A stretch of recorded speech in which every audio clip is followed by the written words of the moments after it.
딱 1년 전 오늘 이재명 대표가 당대표에 취임했습니다. 취임 당시에 재집권을 위한 토대 구축에 실패한다면 이재명의 소망도 끝난 것이다 라고 강조했는데, 자, 그리고 1년 뒤 이재명 대표의 성적표는 과연 어떻게 나올까요? 재집권을 위한 토대 구축이라는 이 막중한 임무에 실패하면 저 이재명의 시대적 소명도 끝난다는 사즉생의 정신으로 임하겠습니다.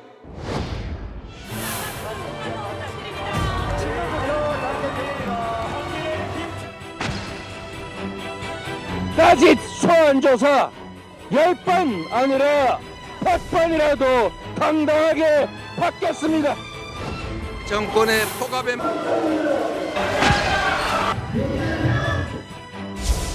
총선 승리를 민주당이 하기 위해서 이재명 대표가 당대표를 물러나야 된다.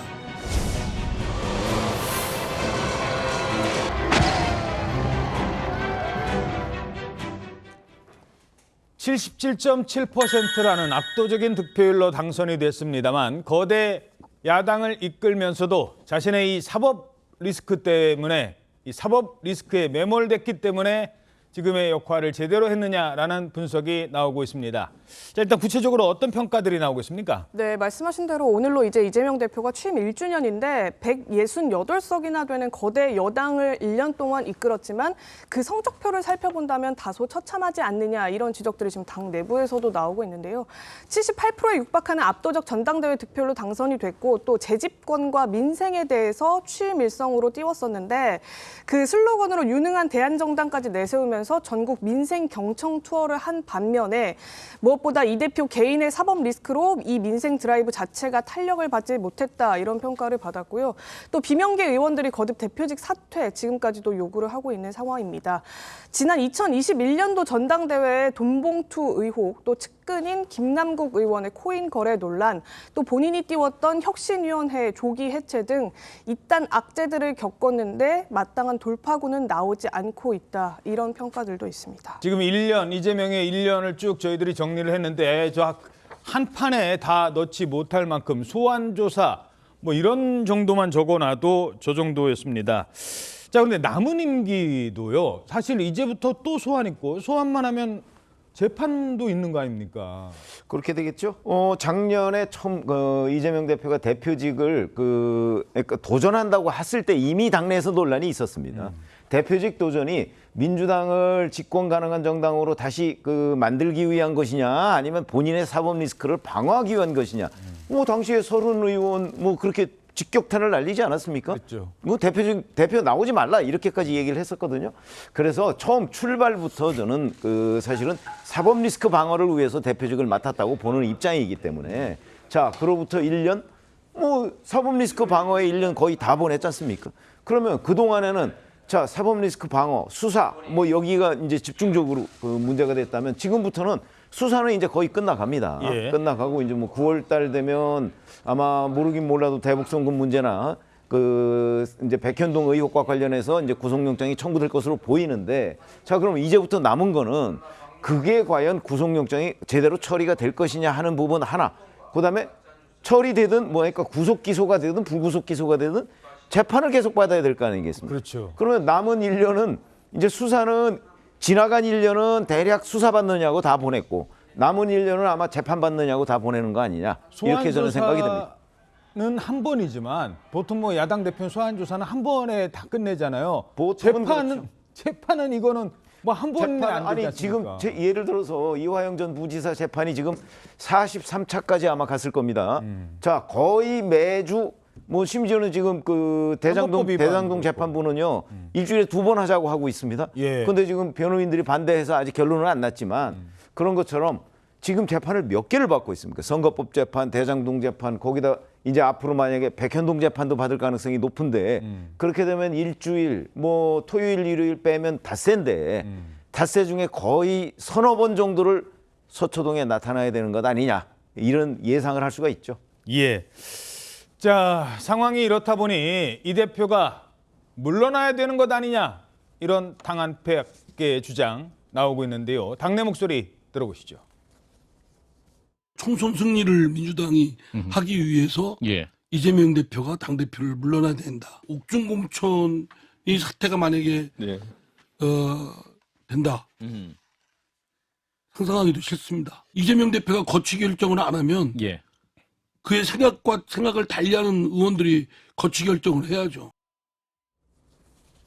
자, 뭐 이상민 의원님 옆에 바로 계시니까 질문 드리겠습니다. 자, 왜 그런 겁니까? 내년 총선 승리를 위해서는 이재명 대표가 물러나야 된다. 왜 그런 겁니까? 아니, 그러니까 이재명 대표의 그 수사나 재판에 대해서 저희 당에서는 뭐 저도 마찬가지입니다만 그 검찰의 정략적 의도가 상당히 의심된다라는 생각을 갖고 있습니다. 그러나 그런다 하더라도 그 빌미를 제공한 거는 이재명 대표인 건 틀림없고 그건 뭐 성남시장이나 경기도지사 있었을 때 문제이기 때문에 본인이 해결해야 되는데 이 문제도 지금 계속 수사받고 재판받고 이게 지금 여러 건이지 않습니까? 한두 건이 아니고 그 자체만으로도 대표직을 수행하기가 쉽지 않고 또 그런 사법적 리스크 이 먹구름에 있다 보니까 당내의 여러 가지 문제들을 해결하는 데 있어도 대표의 리더십을 발휘할 수가 없고 돈봉투건, 뭐 코인건 또는 혁신이 뭐 여러 가지 하여튼 등등 건 뭐 이런 등등에 있어서 캐도남마처럼 해결한 게 없고 당이 그동안에 있었던 내로남불이나 위선적인 것을 부정적 이미지를 넘어가야 되는데 예. 오히려 넘어가기는커녕 지금 이재명 대표의 사법 리스크와 당이 같이 결부돼 가지고 오히려 부정적 이미지가 더 가중되고 있죠.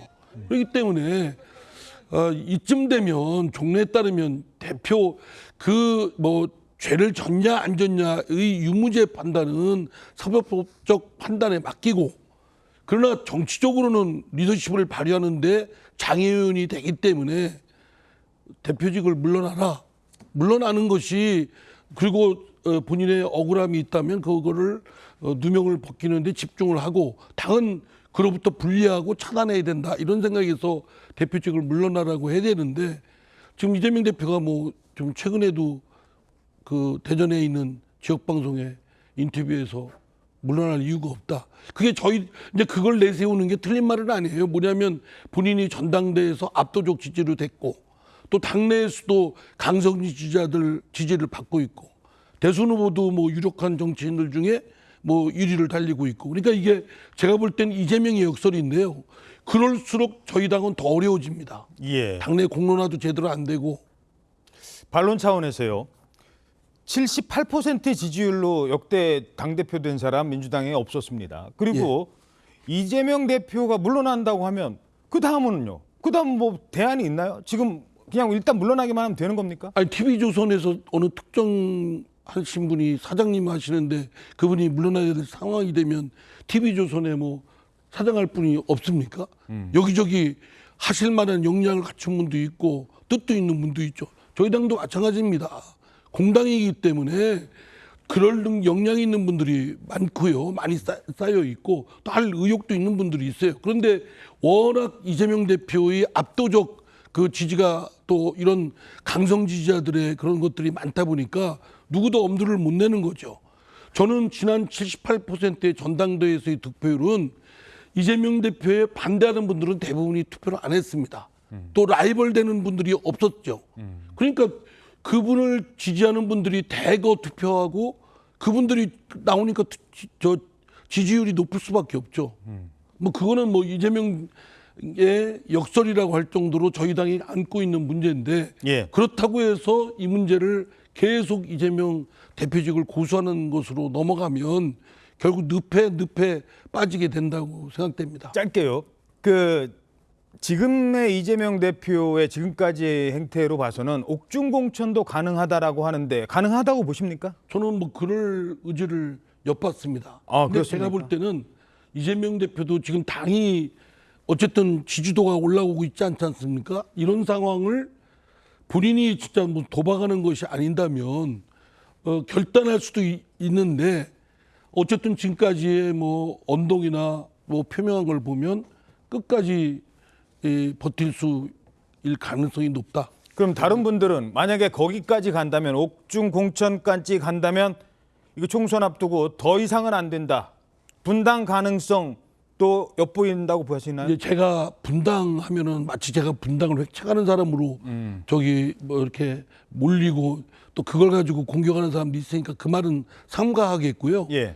다만 이재명 대표가 옥중에 만약에 구속이 된 상황에서 끝까지 대표직을 고수를 한다면 그러면 당내의 겨추 표명을 달리 할 수밖에 없지 않느냐라는 예. 의원들도 상당수 있다고 저는 생각됩니다.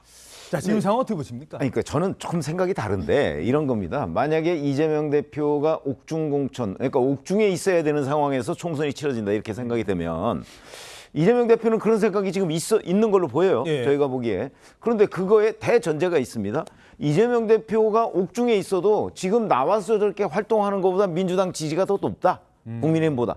아, 그러면 당연히 옥중 공천을 해야죠. 어찌 보면. 그런데 그게 아니고 이게 지금처럼 우리가 상상력으로 이재명 대표가 옥중에 있을 때 공천을 할 수도 있다라고 생각하는 거와 실제 옥중에 있을 때 국민 여론은 저는 완전히 달라질 거로 보거든요. 예. 만약에 진짜 이재명 대표가 그 구속이 된 상황에서 내가 공천을 하겠다고 얘기했을 때 국민 여론이 어떻게 돌아갈 것인가. 예. 그 사실 누구도 장담할 수는 없지만 저는 그렇게 됐을 경우에 아마 민주당 현역 의원들이 엄청나게 동의를 할 거라고 보고요. 예. 민주당 지지율도 지금과 다르게 더 떨어질 거라고 봅니다.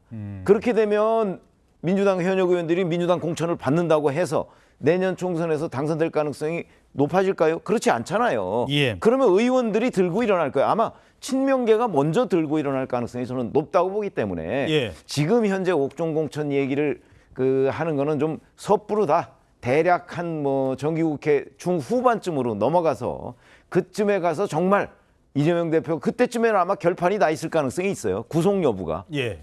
그때 따져보는 것이 정확하지 않겠는가 이렇게 봅니다. 예, 알겠습니다. 자, 이재명 대표 5번째 소환을 앞두고 있죠. 지금 심경을 엿볼 수 있는 대목도 포착이 됐습니다.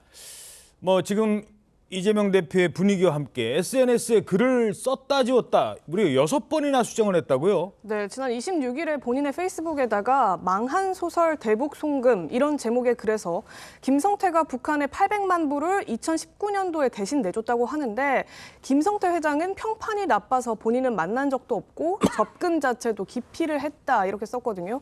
또 이 접근이 실패를 하니까 마스크 10만 장 전달식 개최를 요청했는데 이것에 대해서도 의도를 파악하고 거절했다 이런 내용도 썼습니다. 그런데 이 중에 첫 글에 이 제목으로 원래는 이래가지고 소설이 팔릴까라는 제목이었거든요. 그런데 나중에는 소설 대북 송금 또 망한 소설 대북 송금 이런 식으로 디테일을 점점 이제 변화를 시키면서 제목부터 이제 수정을 하기 시작했고 또 뭐 줄거리가 너무 엉성하지 않느냐 이렇게 반문하는 문장은 줄거리가 너무 엉성하다 이렇게 좀 이렇게 단정적으로 쓰는 좀 더 주장을 어필하는 듯한 문구도 수정을 하는 등 모두 6차례나 고치는 모습을 보였습니다. 예. 자, 뭐 일단 그 조폭을 언급했다가 썼다 지웠다 했는데 왜 그랬다고 보십니까? 그 조폭이라는 단어를 써가지고 김성태 회장을 자극할 이유가 없다고 본 것 같아요. 왜냐하면 이제 처음에는 공격형 언어를 계속 쓰는 이재명 대표의 그런 어떤 습성에 의해서 쓰긴 썼는데 좀 생각해 보니까 만약에 김성태 전 회장이요 더 많은 얘기를 알지 않을까요? 예. 예를 들면 지금 언론 보도에 나와 있는 거 보니까 예. 후원금 쪼개기 후원금 한 것도 아마 검찰에 얘기를 한 것 같아요. 그러면 그 부분에 대해서도 이제 기타 수사로 계속 수사가 진행이 될 수 있기 때문에 범죄 혐의는 더 많아지는 거거든요. 그러니까 생각해 보면 굳이 본인한테 김성태를 자극해서 유리한 게 하나도 없는 거예요. 왜 조폭이라는 단어를 썼다가 지웠겠어요? 아, 이제 김성태 자극하지 말아야지. 그래서 저는 지운 것 같습니다. 예. 자, 이에 대해서 친명계에서는 깡패라는 표현은 우리가 먼저 한 것 아니다. 아, 이 장관이 먼저 하지 않느냐라면서 확대 해석을 경계하고 나섰습니다. 김성태를 깡패라고 직접적으로 국회에서 얘기한 사람은 한동훈 법무부 장관입니다. 그 부분은 한동훈 장관한테 물어봐야 되지 않을까 생각이 되고요. 자, 깡패라고 한 건 우리가 아니다. 하지만 노상강도라는 말을 했었고요. 노상강도한테 김성태 전 회장의 어떤 주장에 따르면 노상강도한테 후원금 1억 5천에서 2억을 받았다. 그리고 보통은 후원금 받으면 고맙다고 전화도 하는데 뭐 본인은 모르고 받았다라고 할 수도 있겠습니다만 그 부분은 또 이해가 잘 안 되거든요. 김성태 전 회장은 후원금을 자기가 낸 이후에 이화영 전 부지사를 통해서 고맙다는 말을 전달받고 그다음에 특히 그때 이제 이재명 지사를 바꿔줘서 본인은 직접 그 얘기를 들었다 이렇게 얘기를 하고 있거든요. 예. 이재명 대표는 부인하지만 자 저는 왜 조폭이라는 단어를 썼다 지웠느냐. 우리 인터넷 검색어에 가보면 이재명 조폭 예를 들어 이렇게 한번 검색어를 넣고서 한번 쳐보세요. 굉장히 많이 나옵니다. 예. 과거 SBS 뭐 관련 보도도 나오고요. 뭐 굉장히 많이 나옵니다. 왜 그러냐? 사실은 김성태 전 회장이 조폭 출신인 건 맞아요. 그거는 사실입니다. 자 그런데 이재명 대표가 성남시장 시절에 성남에 조폭이 그 대표적인 파벌이 2개 있었어요. 국제 마피아파라는 데하고 뭐 성남시장파인가 종합시장파인가 뭐 해서 예. 2개가 있었어요. 이 2개가 서로 경쟁적으로 하면서 국제 마피아파가 당시 이재명 성남시장 주변에 여러 사람이 어른거렸던 것이 이렇게 흔적들이 남아 있어요. 그래서 논란도 됐고요. 근데 물론 그게 지금 이재명 당시 성남시장과 밀접한 관련이 있다는 게 아직까지 입증된 건 없어요. 예. 그런 점에서 본다면 저는 조폭이라는 단어를 뭐 김성태 전 회장이 조폭이 맞다고 하더라도 그걸 썼다가 잘못하면 본인 주변에 그동안의 의혹처럼 이렇게 그 공격을 받았던 조폭이라는 게 부메랑으로 올 가능성이 있기 때문에 썼다가 지웠다가 이렇게 한 거라고 저는 봅니다. 저는 하여튼 그 이재명 대표의 변호인들이나 주변에 있는 사람들이 예. 이재명 대표나 그 주변에서 저런 김성태 전 회장을 자극하는 말을 소송 방어상 무슨 도움이 돼서 그런 말을 했는지 아직도 의문이에요. 왜 아니 괜히 긁어 부스럼 만들까요? 이재명 대표의 법률적 방어를 해주려면 그 불리한 진술을 할 사람들을 자극하면 안 되죠. 예. 아마 이재명 대표가 그 변호인의 말을 뭐 잘 듣는 분이 아닐 수도 있고요. 그 다음에 본인이 그냥 먼저 썼다가 변호인들이 그건 좀 내려야 되겠습니다. 이래서 내릴 수 있는 거니까요. 예. 자, 이런 가운데 이제 내일인 것 같습니다. 5번째 소환 전에 주목받는 재판이 있는데 내일은 진짜 말할 수 있는 기회를 가질지, 내일 재판에서는 증언할 수 있을지, 한다면 뭐라고 할지 모두가 주목하는 인물이 있습니다.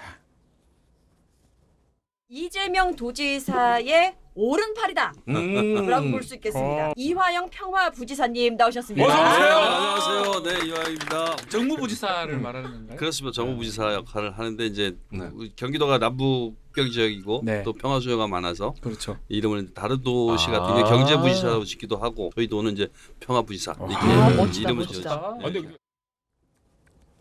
자, 그동안 뭐 3번이나 연기가 됐습니다. 사실상 물론 3번째는 연기는 안 됐습니다만 결국 내일 재판 어떻게 전망들 되고 있습니까? 네, 이화영 전 부지사가 이제 국선 변호사를 같이 대동을 해서 재판에 임하게 되고 이제 본인 진술이 지난번에 나오지 않았지만 이번엔 아마 이루어질 걸로 보이는데요.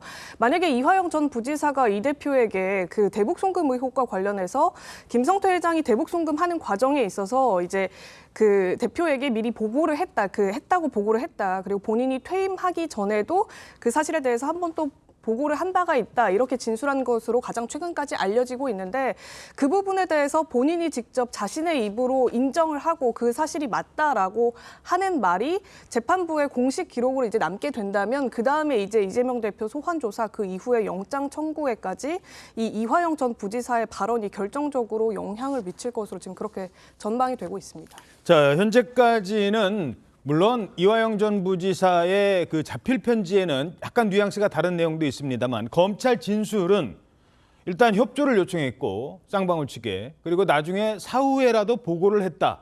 사전에 말씀을 드렸는데 뭐 알아서 하세요라고 얘기했던 것으로 나오는데 나중에 그만두고 나올 때는 보고를 분명히 했다라고 지금 알려지고 있거든요. 그걸 내일 맞습니까?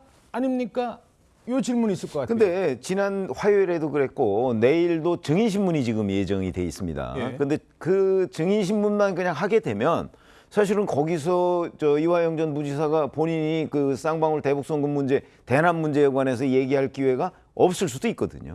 지난번에도 사실 그걸 재판부가 물어봤으면 아마 이화영 전 부지사가 어떤 식으로든 얘기를 했을 거예요. 오후 재판에서. 근데 내일도 그 현재 예정된 거는 증인신문만 있습니다. 그러다 보니까 재판부가 어떤 결정을 내릴지가 분명하지가 않은데, 더군다나 국선 변호인이 지난주에 선임됐기 때문에 지금 상황 파악이 제대로 안 됐을 거거든요. 그런 점에서 조금 더 지켜봐야 되지 않나 싶은 생각이 듭니다. 예. 그 이제 보통의 경우에 증인 신문이 예정되어 있다고 해도 피고인에게 충분히 재판부가 물어볼 수 있어요. 없는 건 아니거든요. 근데 이제 지난번에는 왜 못 물어봤냐면 국선 변호인을 바로 그냥 오후에 그냥 선임을 했잖아요. 예. 그렇기 때문에 내용 파악이 전혀 안 되니까 사실 그 부분에 대해서 확인하기가 좀 재판부가 어려웠을 것 같고요. 이제 일주일 정도인가요? 아무튼 시간이 지나서 그 국선 변호인이 어느 정도 사태 파악이 되고 기록 파악이 됐다고 보면 이제 그 부분에 대해서 재판부가 물어볼 가능성이 이번에 제일 높습니다. 예. 왜냐하면 검찰 측에서 재판부에게 요청할 수 있거든요. 왜냐하면 30일 날 이재명 대표 일단 소환해서 검찰에서 나와서 조사받으라고 했기 때문에 제가 볼 때는 그 재판부가 물어볼 가능성이 있다라고 예측이 됩니다. 예, 제가 봐도 그렇습니다. 좀 수십 번 재판을 했거든요. 예. 그래서 쟁점 정리가 거의 끝났을 겁니다. 그래서 이제 그 가부에 대해서 물론 피고인 신문은 마지막에 하지만 그러나 또 재판장이 필요하다고 생각되고 지금 최근에 그 이화영 그 전 부지사의 그 진술이 매우 중요한 쟁점이 되고 있기 때문에 그렇죠. 재판장이 이제 더 이상 공전하지 않고 피고인에게 그 입장에 대해서는 가부간에 어떠냐 또는 그 검사 앞에서 피의자 신문을 받은 조서가 있습니다. 그렇죠. 그거에 대해서 동의하느냐. 근데 내용이 사실과 맞냐 그렇게 진술했고 그 내용이 사실과 맞냐라고 답변하면 그 검사 작성의 피의자 신문 조서가 증거 능력이 인정이 됩니다. 그렇죠. 그러면 그거로 유무죄 판단의 증거가 될 수 있기 때문에 저는 내일 재판은 그 변호인이 없다라는 이유로 재판이 공전돼서는 안 된다고 생각되고요. 예. 변호인은 피고인을 도와주는 제도의 일뿐입니다. 그렇기 때문에 주된 건 피고인의 뜻 그리고 재판 진행에 3번씩이나 변호인 문제로 공전됐다면 재판장이 중심을 갖고 빨리 국선 변호인을 조력을 받도록 해서 진행을 하도록 하고 내일은 무엇보다도 그 이화영 전 부지사로부터 진술을 받도록 해야 된다고 생각합니다. 알겠습니다. 자, 그런데 이번엔 또 다른 사건이 터졌습니다. 바로 평생 모은 재산을 펀드 하나 잘못 들었다가 돈 한 푼도 물론 나중에는 뭐 일부 보전을 받았습니다만 소송까지 가서 거의 뭐 빵프로 돈 한 푼 못 돌려받았던 사건, 라인펀드 사건. 그런데 재수사에 검찰이 착수를 하고 있는데 민주당 관련 인사들이 여기에 다수 연루됐다는 의혹이 또다시 불거졌습니다. 일단 지금 뭐 논란이 되는 김상희 의원 말고도 이미 김상희 의원은 나중에 이제 특혜성 환매를 받았다 이런 얘기지만 다른 두 의원이 또 있었죠. 이미 재판 거기서 이제 불법 정치 자금 받은 사람은 있었잖아요. 네, 맞습니다. 이름이 알려지기도 했던 민주당의 기동민 의원과 또 비례의원이죠. 이수진 의원이 라임의 핵심 인사로부터 그 브로커였던 김봉현 씨로부터 불법 정치 자금을 받은 혐의, 이 혐의로 지금 1심 재판이 진행 중이거든요. 그런데 거기에 이제 뒤이어서 국회 부의장까지 지냈던 김상희 의원 논란이 더 불거지면서 이게 민주당 전체의 리스크로 번지게 되는 것 아니냐 이런 지금 의혹들이 나오고 있는 겁니다. 이 김상희 의원 같은 경우에는 특히나 이 조단위 피해를 준 라임이 대규모 환매 중단 선언 직전이었던 지난 2019년 8월과 9월에 특혜성 환매를 받았다는 의혹, 지금 그 부분을 받고 있는데 김 의원은 이게 어제도 또 입장문을 새로 냈거든요. 예. 말도 안 되는 정치 공작이고 나는 미리 정보를 취득하지도 또 나만 특별 대우를 받은 것도 없다면서 지금 이복현 금감원장을 만나자 이렇게 거듭적으로 요구를 하고 있는 상황입니다. 예. 자, 뭐 기동민 의원, 이수지 의원 지금 재판받는 중에도 본인은 억울하다는 입장이고 김상희 의원도 계속 반박하고 있습니다. 그런데 여기서 이 단어가 또 나옵니다. 정치 공작. 이제는 검찰만 정치를 하는 게 아니라 금감원이 정치를 하고 감사원이 정치를 하고 권익위가 정치를 하고 다 정치 공작을 하고 있는 겁니다. 어떻게 세상에 엉투당투하는 말도 안 되는 이런 정치 공작을 한단 말입니까? 저는 용서할 수 없습니다. 금감원 법적 조치하겠습니다. 먼저 오케이 해줘야 돼. 자, 하지만 당시 대부분의 피해자들은 무려 2천억 원에 달하는 그 피해를 입고도 돈 한 푼 돌려받지 못했었습니다. 당시 상황 들어보시죠. 알게 됐을 때 진짜 경악을 했습니다.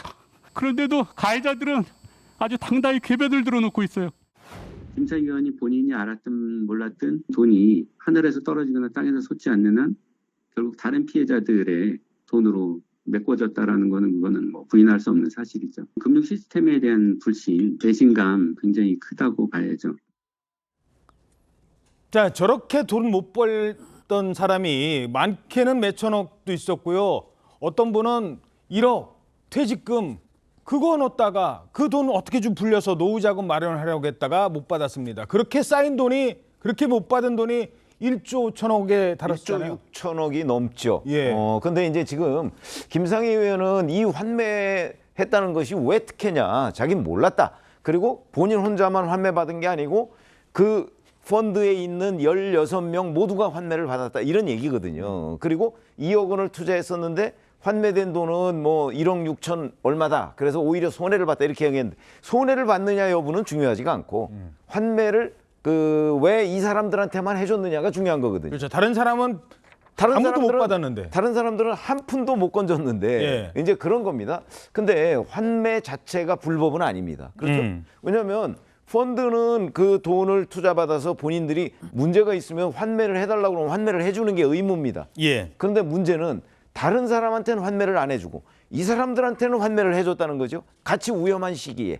요게 이제 특혜라서 이게 법률상으로 보면 자본시장법 위반이 될 가능성이 높다는 거죠. 예. 지금 아마 검찰이 그 부분을 들여다보고 있는 것으로 보이는데 지금 김상희 의원은 본인은 억울하다고 얘기를 하고 있지만 김상희 의원이 포함된 그 펀드는 16명에 불과하기 때문에 그 16명을 위한 뭐 맞춤형 펀드일 가능성도 배제할 수 없고 하필이면 그 16명한테를 포함해서 그 4개 펀드만 집중적으로 환매를 해줬거든요. 그걸 심지어 다른 펀드에 있는 자금까지 끌어들여서 해줬다. 지금 이게 금감원의 조사 결과이기 때문에 왜 여기에만 해줬느냐.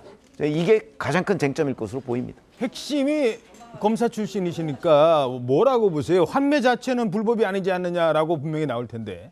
아니 당연히 그 환매 자체는 불법이 아니죠. 근데 지금 피해자가 엄청나게 많잖아요. 그러면 그 많은 피해자에게 다 환매해주겠다라고 하지 않았던 거잖아요. 몰랐던 거잖아요. 바로 검찰은 그 지점에서 환매 자체가 특혜다.